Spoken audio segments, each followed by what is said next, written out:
My name is Maria Atkinson and I'm the Global Head of Sustainability at Lendlease. But my background is actually an environmental scientist. So I started in the industry as an environmental manager and I've worked my way now up into corporation working on strategy and global sustainability agenda. Well, Lendlease is 50 years old. It's Australian based, but 80% of our revenue is offshore. So we operate mainly in 3 regions, Asia Pacific, the US and the UK. But our business is in more than 40 countries. Lendlease is quite unique in the property industry where we're the only global competitor that does ownership, investment management, development, project management of construction, and we also manage assets. So if you were to think of the property food chain, we're every little bit, and most of our competitors are one piece of it. So the benefit for us is that we can see trends that may have a negative impact on one part of the food chain, but create phenomenal opportunity on the other. Corporate social responsibility or sustainability or environmental and social implications, maybe 10 years ago weren't considered at the boardroom, weren't considered in corporate strategy.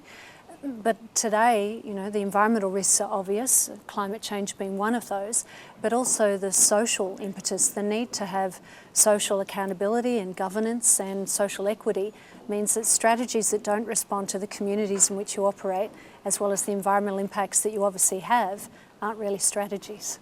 Corporate social responsibility is really about the governance, the governance of a framework of economic, environmental and social reporting, but also of allowing yourself to be interrogated so that your governance structure is being moved. And so I would say sustainability itself is classically the triple bottom line, all things being equal, but corporate social responsibility is the governance structure that allows you to be measured in terms of are you really sustainable and allow other organisations to measure you. I think my background is interesting, and why do I have a voice at a boardroom table or even a strategy session in a corporation, a global corporation? So environmental science has increasingly a role in informing the trends and the pressures, and I'm seeing a lot of directors, and they're, let's be honest, they're older. And so if you're in your 50s or 60s, understanding carbon trading and climate change and understanding environmental compliance and pressures is new learning. So part of my job is educator to the boardrooms and the corporations. Then if I wear my other hat, which is the social sustainability, then it's really about interpreting ethics and governance. And traditionally we've had communications, HR, IT, risk, legal, all informing the board. When you have a sustainability person, they actually touch all those things. I talk about smarter systems for IT. I talk about learning and development, professional development, diversity of employees for HR. I also talk about the risk and the legal obligations. So sustainability is in fact a short-term role. These other functions should take on sustainability and then I'd be without a job. That's the plan. That's my strategy. I don't know a typical day, that they're not typical. So at midnight I was on a call, which was a global call, and it's very difficult in Australian time zones to meet the global call. So at midnight in Sydney, I was on a global call, and it was about sustainability trends and policy. Then at 8 o'clock, my meeting started in terms of informing a university of a new dean for a faculty, so providing advice on who could be a natural leader. And then my real day starts in terms of Lendlease. And I think the meetings that go from today are meeting with carbon traders to look at trends that are emerging out of a free market in the US, in reviewing a sustainability update from our UK business, which is their performance over the last 12 months and how does that align with our corporate agenda. I've been reviewing our website, which contains the latest information on sustainability performance, and we went to a meeting and found out that we were once again recognised by the Carbon Disclosure Project for our governance and reporting process, and it's only half the day now, so that's a typical day of global sustainability. So I'd say, how do you learn your craft? You learn to work with diversity of thought and diversity of people, but you really start to think about interpreting leadership and vision at a practical day-to-day. So it's really about grounding your vision of tomorrow and providing it in a way that organisations and businesses within organisations can implement those visions or strategies.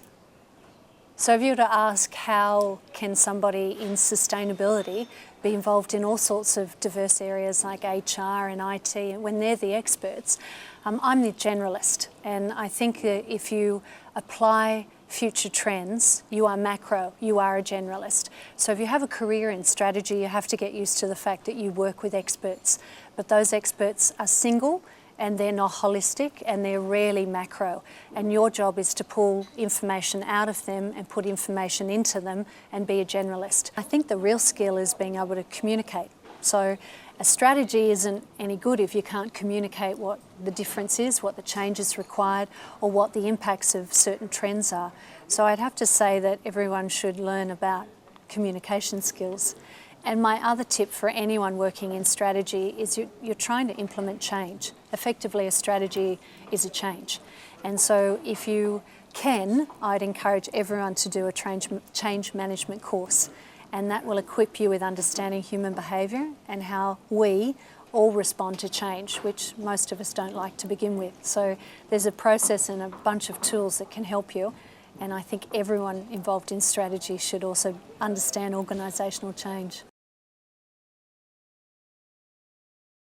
I think when I'm asked how do you convince the boardroom that it makes business sense is really, it comes down to how you present information. A sustainable strategy has to have economic, it can't be just environmental and social, it must have economic, so it's got to make commercial sense. That doesn't mean that the economic and the environmental activities are counter, they're actually complementary. So you're sitting in our head office, it's our global headquarters, it's the most awarded green building in Australia, and we did it for no additional cost, not even 1 cent more to deliver a green building. So, the economic and the environment work hand in hand. You have to make it work harder, but the commercial realisation of sustainability to me is sustainability. I think in a global organisation you have businesses in all sorts of regions and they're thinking of business responses, and I understand a CEO has 6 minutes a week that they think about the tomorrow.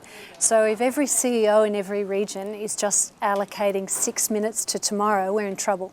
So the role of a global corporate strategy is actually to think long term and to engage with the CEOs and the business leaders and to plan for tomorrow so that the business is not only in business but it's also growing. So that's the role of corporate strategy. All of our businesses do 1-year plans, then they do a 3-year plan, and then they also look at a 10-year plan. So where does strategy and sustainability fit into that? I've got to say it's moving so quickly that sustainability plans are prepared annually so that they respond to trends, information, and also corporate direction. So we're finding our way, and we're finding businesses must respond to that corporate direction annually. So sustainability used to be, I'll have a separate plan and I'll tick that box. And now they're realising that business is actually integrated with social and environmental. And we would say for a long time, property has been delivering social outcomes. We've just never reported or measured them. And environment is a new pressure where we have to actually not just respond to environmental impact, but we have to restore the planet. So how do we measure what we're doing to restore the planet? So plans are annual and we review them annually, but they're also part of a 10-year strategy of what does the business look like in 10 years. I think the challenge certainly that we find in Lendlease is balancing the short-term motivation.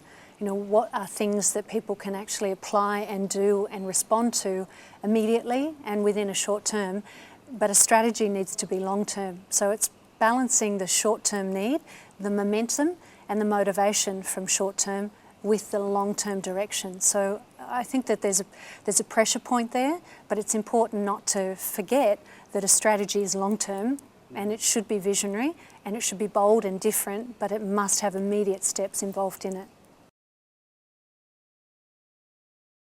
A simple step process for sustainability. For environmental risk and opportunity, it's pretty simple. We look at big global macro issues. We look at with property. So we look at at-risk geographies associated with climate change. We look at threatened species. We look at local community activists. These are social brand and environmental issues. So we look at those and we make considerations around environmental and economic. For social, it's really identifying communities and a community need, and can we match a community with ourselves and a community need with our project. It's far less defined. It's quite difficult to have a step 1, 2, 3 process for social sustainability. If you want to have a strategy and that be sustainable, what's the one thing you need to do? I think you have to invite diversity of thought so that you can have opinions that come from various backgrounds, economic, social and environmental being the ideal mix, and challenge a strategy based on that input. And if you feel that the strategy withstands that robust debate and dialogue, then you probably have an inclusive and long-term strategy. Policy and government is the most influential piece of sustainability. So we're across a lot of government trends before they become regulation, the kind of political speeches. So a lot of our trends are actually informed from geographies and political speeches.